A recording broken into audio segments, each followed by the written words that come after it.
Saat Belanda menyerbu Aceh, mereka membawa budak-budak dari Jawa yang didatangkan guna membantu aksi militer mereka. Para budak ini, baik laki-laki dan perempuan, dibawa ke Aceh dalam keadaan dirantai satu sama lain.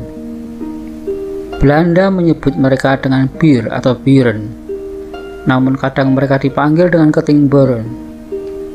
Sementara orang Aceh memanggil mereka dengan simurante, yang artinya adalah orang-orang yang dirantai. Kisah hidup mereka yang miris dan menyayat hati mengiringi perjalanan sejarah bangsa ini.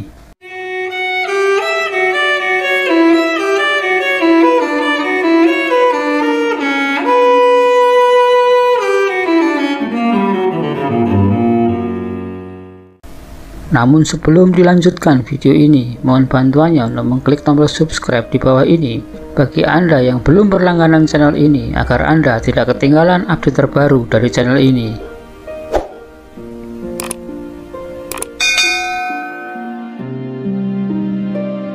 Pemerintah Kerajaan Belanda mendeklarasikan perang dengan Kerajaan Aceh pada hari Rabu 26 Maret 1873.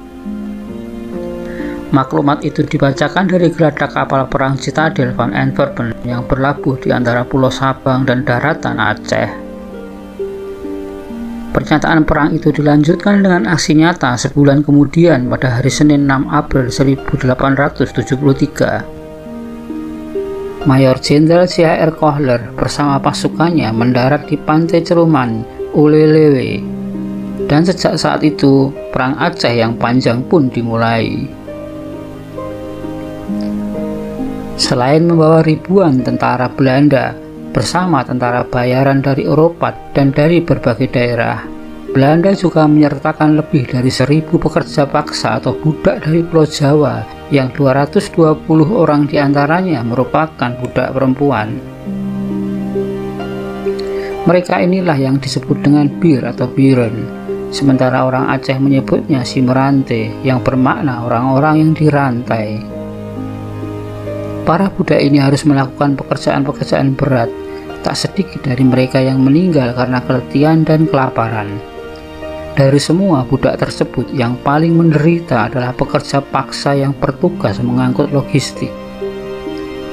Mereka harus membawa berbagai perbekalan militer di garis depan peperangan.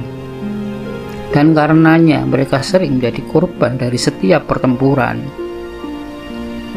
Tapi tak seperti para prajurit, mayat para budak ini seringnya dibiarkan begitu saja.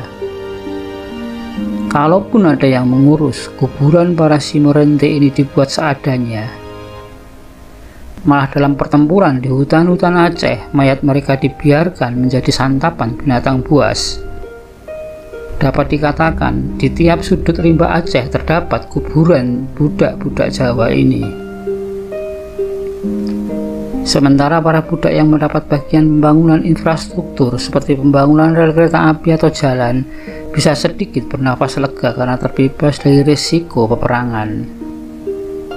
Meski demikian, bahaya tetap mengancam nyawa mereka. Entah karena penyakit, kelaparan, atau terkena ranjau yang dipasang para pejuang Aceh. Belanda tak pernah mengingkari keberadaan para budak ketingberen asal Pulau Jawa ini. Karena dilibatkan dalam perang Aceh, pasukan Belanda menyebut mereka dengan Batalion Merah, sesuai dengan warna pakaian yang mereka pakai. Kadang disebut juga Batalion ke-19 karena mereka berada di luar 18 batalion pasukan yang telah ada. Yang membedakan adalah mereka sama sekali tidak terlatih dan dipersenjatai. Koran terbitan Rotterdam Belanda, The New Rotterdam Koran, pada edisi Januari 1883 menulis laporan tentang budak-budak Jawa yang dirantai ini. Koran tersebut memuji para budak tersebut sebagai orang-orang pembuat sejarah karena kontribusinya dalam membangun infrastruktur, melakukan pengangkutan barang, ikut serta dalam ekspedisi ke daerah-daerah pedalaman yang keras, membangun bivak dan penginapan, baik bagi para prajurit maupun perwira Belanda di medan perang. Untuk menjaga semangat kerja para budak ini, Belanda mengiming-iminginya dengan sejumlah imbalan. Mulai dari hadiah sebatang rokok, pakaian bekas, hingga pengurangan hukuman, bahkan dibebaskan dari status budak bagi mereka yang bersedia menjalankan tugas-tugas berat, tugas-tugas yang melibatkan pertaruhan nyawa.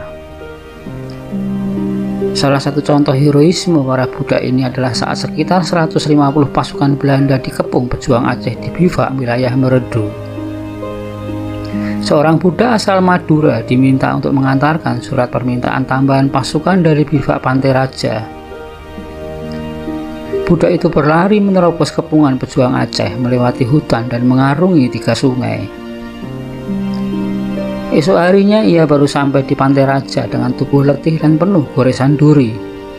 Setelah menyerahkan surat kepada komandan Marsose di Pantai Raja tersebut, ia pingsan kelelahan. Berkat petunjuk surat tersebut, Belanda segera mengirim 8 brigade Marsose menuju Meredu dan memukul mundur pejuang Aceh yang mengepung tempat tersebut. Sebagai imbalan atas keberhasilan membawa surat itu, budak itu diberi semangkuk coklat, roti, dan seiris daging. Sungguh imbalan yang sangat tidak setara dengan resiko yang dia alami. Namun budak tersebut terhitung masih beruntung, karena lebih banyak dari teman-temannya yang tidak diketahui lagi keberadaannya, tak tercatat nasibnya atau tak diketahui kuburnya. Guna mencegah pemberontakan para budak serta memudahkan pengawasan mereka, Belanda juga menerapkan politik adu domba di antara mereka.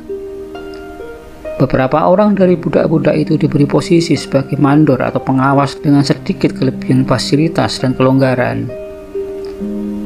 Mereka diberi wewenang menghukum teman mereka sendiri dan mengawasi kinerja rekan-rekan mereka, termasuk menangkap para budak yang curang seperti membuang beban saat dalam perjalanan atau mencuri cadangan makanan.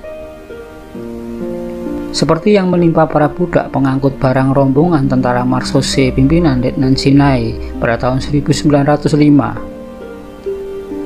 Saat itu 400 orang budak sedang mengangkut logistik dari Kuala Simpang. Mereka diawasi oleh 2 pasukan infanteri bersenjata 40 karabin dan bayonet. Seorang tentara ditugaskan mengawasi 10 orang budak.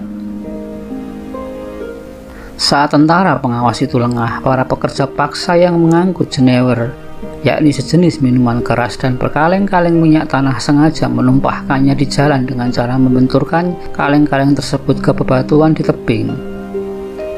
Mereka tak sanggup mendaki gunung dan menuruni lembah dengan beban berat yang diikat di punggungnya itu. Sementara para budak yang mengangkut tenda dan kasur, salah satu bawaan yang paling dibenci mereka karena berukuran besar dan berat serta kasar, sengaja menghanyutkan barang ketika melintasi sungai. Akibatnya, jika mereka ketahuan mendapat ganjaran hukuman siksaan dari mandor atau pengawas yang berasal dari kalangan mereka sendiri. Tragisnya, ketika rombongan budak ini menyeberangi sungai Wihni Oreng di kawasan Berawang Tingkem, mereka ditembaki pejuang Aceh dari seberang. Mereka terjebak di tengah sungai yang dalam dan deras arusnya dengan beban berat di punggung mereka. Dan di depan, pejuang Aceh terus menembak tanpa henti, dan di belakang mereka 40 pasukan infanteri pimpinan Letnan Janai membalas tak kalah sengit. Akhirnya mereka lah yang menjadi korban pertama dari pertempuran tersebut. Demikian sekilas tentang budak-budak yang dirantai yang dibawa Belanda dalam Perang Aceh. Terima kasih Anda telah menyaksikan video ini hingga selesai. Semoga bermanfaat. Dan sekali lagi, jika Anda berkenan silahkan klik like, komen, subscribe, dan share untuk teman-teman Anda.